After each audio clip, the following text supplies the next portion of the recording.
काल आमदार रवींद्र वायकर जींचा प्रवेश शिवसेनेत झाला आणि नेहमीप्रमाणे स्वतःच्या चुका दुसऱ्यांवर लादण्याचं कामच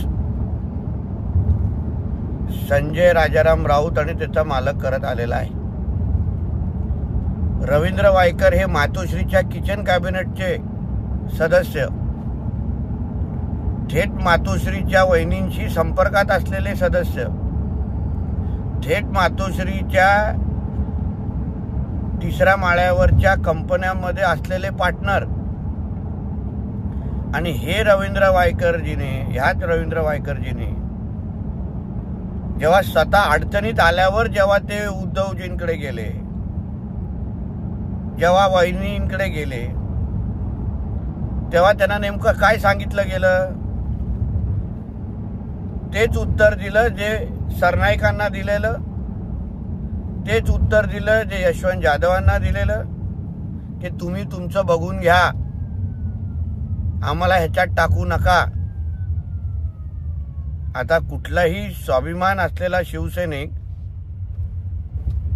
ज्याला हे कळतं की जेवढी ताकद उद्धवजी स्वतःच्या मुलाला वाचवण्यासाठी लावतात दिशा सायलेंट केसमध्ये, जेवढी ताकद आपल्या स्वतःच्या मेवण्याला वाचवण्यासाठी लावतात, तेवढी ताकद ते शिवसैनिकांसाठी कधीच लावत नाहीत. आणि ह्याची जाणीव आणि ह्याचा अनुभव त्यांना आला असल्यामुळे त्यांनी आपल्या भवितव्यासाठी, आपल्या मतदारांसाठी योग्य तो निर्णय घेतला. म्हणून संजय राजाराम राऊतला सांगेन, भारतीय जनता पक्ष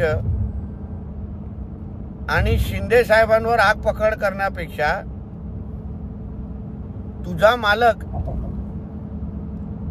हा ज्या पद्धतीने यूज अँड थ्रो पॉलिसी वापरतो, एखाद्याला वापरायचं आणि मग फेकून द्यायचं, ह्याच्याचमुळे हे सगळे निष्ठावान शिवसैनिक सोडून जात आहेत.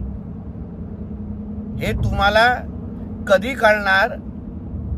हा विचार महाराष्ट्र आज पण करतोय.